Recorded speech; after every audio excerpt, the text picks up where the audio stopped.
Hey there! Welcome back to Cities in a Blink, where we uncover the stories behind the world's cities, one blink at a time. This is How Did That City Become the Capital? Our journey through the political hearts of nations. Today, we're in Italy, exploring how Rome became the capital city of the nation. Rome's story is unusual, because unlike many capitals, it did not rise from obscurity. Rome had already been a seat of immense power long before modern Italy existed.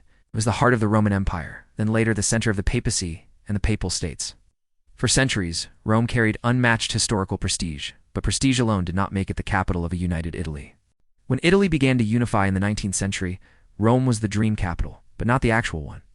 The Kingdom of Italy was proclaimed in 1861, yet Rome remained outside the new state, because it was still under papal control and protected by French troops. In fact, the first capitals of unified Italy were Turin and then Florence. Rome was the symbolic prize, but it was politically out of reach. That changed in 1870, when the Franco-Prussian War broke out. France withdrew its troops from Rome. That sudden shift opened the door for the Kingdom of Italy. On September 20th, 1870, Italian forces entered the city through a breach near Porta Pia, ending the temporal power of the papal states.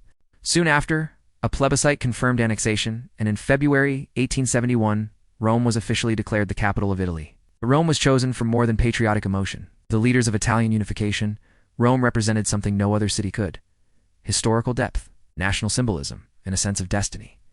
Turin had led the unification movement, and Florence carried enormous cultural prestige, but Rome offered a far bigger claim.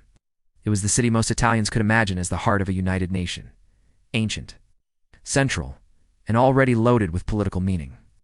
This made Rome not just a practical choice, but the only capital that could feel truly final. That interpretation is reflected in contemporary Italian historical writing about Rome as the definitive capital of the new state. Once the decision was made, the city had to transform. Rome had been the center of papal rule, not the administrative core of a modern nation-state. So after 1871, new ministries, government buildings, barracks, and infrastructure reshaped the city. The capital was no longer only the Rome of emperors and popes. It was becoming the Rome of parliament, bureaucracy, and national government.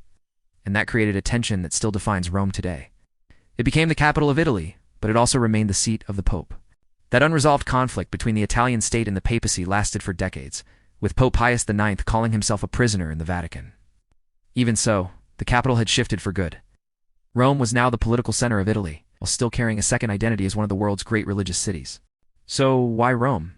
Because in the story of Italian unification, no other city could do what Rome could. It brought together ancient grandeur, religious authority, and national symbolism in one place. Italy did not choose Rome because it was the easiest option.